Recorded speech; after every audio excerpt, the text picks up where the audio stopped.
Génibet, Paris-Piquanly. En ce moment, profitez de 250 € de bonus de bienvenue.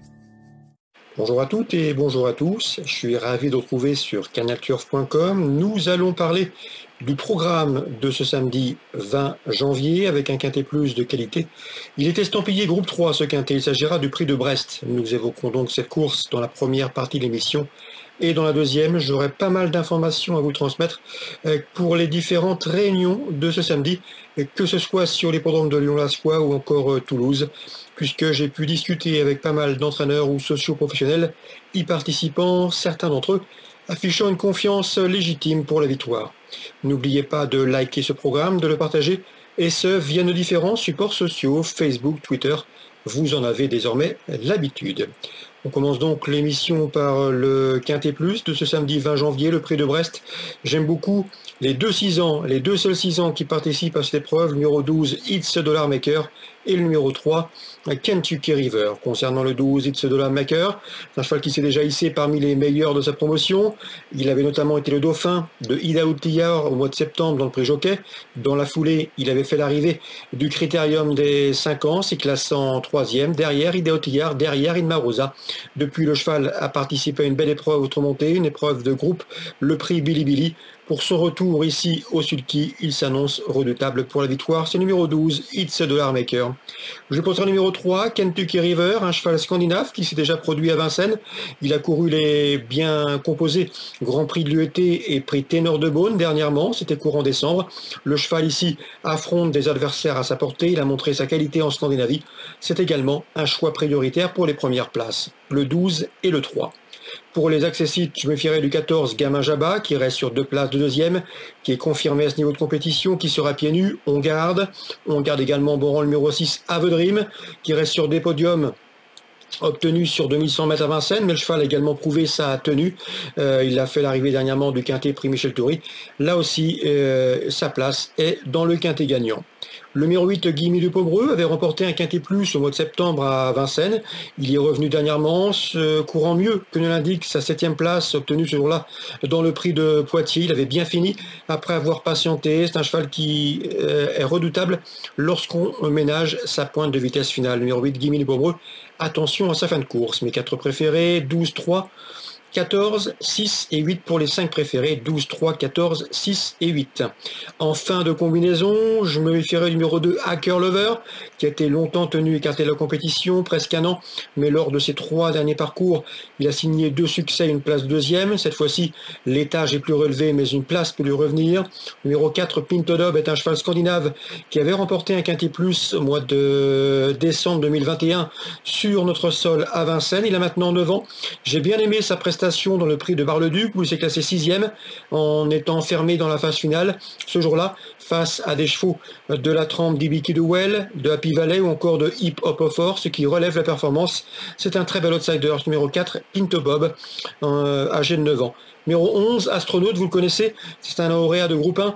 Il avait remporté le Critérium des 4 ans par le passé. Yannick Henry l'a placé cet hiver chez Jean-Michel Bazir. Mieux vaut donc s'en méfier, même si ses dernières sorties laissent planer le doute quant à sa motivation. Donc le résumé chiffré sera donc le suivant pour ce prix de Brest groupe 3 quintet plus de ce samedi 20 janvier. 12, 3, 14 et 6. Devant le 8, le 2, le 4 et le 11 en termes de partant. Attention, numéro 15, Power, qui aura contre lui son rendement de distance. Mais à mon avis, le 12 et le 3 dans ce quintet constituent des bases de jeu tout indiquées. On se retrouve pour les nombreux coups de cœur. En ce moment, profitez de 250 € de bonus de bienvenue. On se retrouve pour les informations et conseils de jeu de ce samedi 20 janvier. Pas mal d'informations à vous transmettre. J'aurai des infos pour Vincennes, pour Cagnes en rayon 3, quelques coups de cœur et également des renseignements à vous indiquer, que ce soit pour La Soie rayon 4 et pour Toulouse rayon 5, où les trotteurs seront à pied d'œuvre. On commence donc par Vincennes, réunion principale, réunion 1. Dans la deuxième, le 208, quelle mise de KO est estimée par Stéphane Prioul. Elle vaut mieux que ne l'indique ses derniers classements bruts. Il sera imprudent de la condamner hâtivement. Une place à Bellecote peut parfaitement lui revenir dans ce deuxième rendez-vous. C'est le 208, quelle mise de KO. Dans la sixième, je ferai confiance à des 7 ans dans cette course face à leurs aînés, notamment le 10, Irugo, qui réalise un meeting fructueux et qui devrait répéter. Même remarque pour le 15, Hannibal Tulbry, qui sera pieds nus, qui est le plus riche de la course, qui lui aussi reste sur des résultats dignes d'intérêt. 610, 615. Dans cette même sixième course, pour le trio, attention, numéro 7, Havre Pont-Vautier, qui me semble en mesure de venir corser les rapports à l'image du 11 dans cette épreuve. C'est Fiesta Bever, souvenez-vous, en dernier lieu, Jérôme Blavette était confiant, sa jument lui a donné raison, elle a une nouvelle fois mis son cœur sur la piste pour faire l'arrivée, prenant une deuxième place à Bellecote. Ici, une troisième, quatrième place à une cote d'outsider est tout à fait envisageable. 610, 15 pour les premières places, le 7 et le 11 pour les accessites. Dans la septième, nous avons de bonnes juments au départ. J'en veux pour preuve la présence du 709 Harley Delto, qui reste sur 3 victoires. Elle n'a pas été revue depuis le mois d'octobre, mais c'est une jument estimée par Émeric Thomas. Elle est en retard de gain. Elle constitue une rivale sérieuse pour le 11, Joconde Sibet, qui reste sur une plaisante victoire à Vincennes. Et le numéro 8 également, Jamaïca Dorcy, qui retrouve un parcours à son entière convenance. 709, 11 et 8. Concernant Cagnes, la Réunion 3, dans la troisième, j'aime beaucoup le 305 Jim Hadzor, qui est proche de sa course, qui peut la trouver ici. Je lui associerai le numéro 3, Almiro, qui devrait afficher des progrès sur sa prestation de début sur l'hippodrome de Deauville. Dans la quatrième, 3 chevaux à vous indiquer pour d'éventuels couplets ou trio. Le numéro 1, Safwan, qui s'est classé 4e en débutant dans le prix de Montaigu à Deauville l'été dernier. Il n'a pas été revu depuis, mais à mon avis, il convient de s'en méfier d'entrée de jeu. Le 8, Trèfle Volant, monte en puissance, présenté Jean-Claude Rouget, mérite crédit, tout comme le 4, Colopré, qui est en constant progrès et qui dépend de l'entraînement en pleine forme de Jérôme Régnier. Quatrième course, 1, 4 et 8 pour d'éventuels couplets.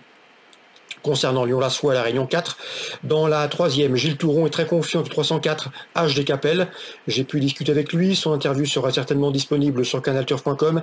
Sachez que c'est un cheval qui reste sur plusieurs succès, des succès convaincants, sur des parcours de vitesse, 2000 mètres.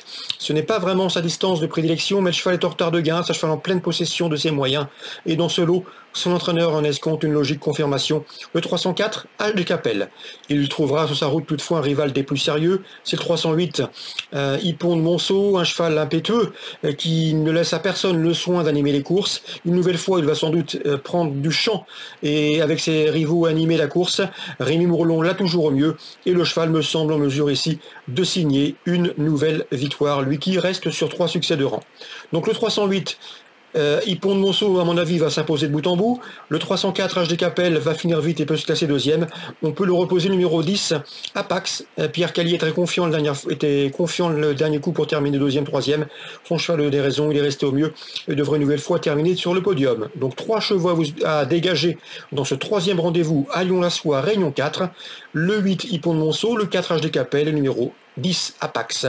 Concernant la sixième, le 613 Iglorious des Iris est à mon avis un tort de gain. Il peut parfaitement poursuivre sa série victorieuse. Concernant le 14 Idagani Pontoine, Quentin Chauvelafay me l'a présenté en bien. Le cheval est capable ici, d'après lui, de faire l'arrivée. Là aussi, vous pourrez sans doute retrouver l'interview d'Hervé Chauvelafay, en tout cas de son fils Quentin Chauvelafay, sur notre site canalturf.com. Concernant Toulouse maintenant, c'est la Réunion 5. Dans la troisième, j'ai pu discuter avec Marius Coignard qui aura 2 partants et 2 premières chances. Le 306 Garance du Vivier a bien fait cet hiver à Vincennes. La dernière fois, elle a trop tiré.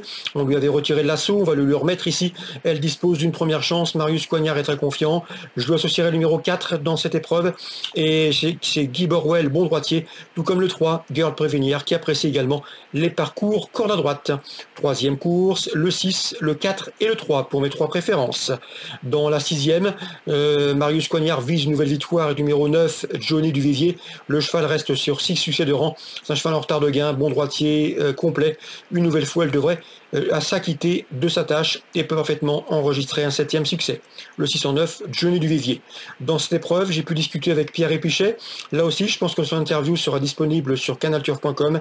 Il présente le 7, Joyeux Mab, qui d'après lui est capable de prendre la 2e place. Les paramètres sont réunis pour. Sa préparation s'est bien déroulée, le travail également.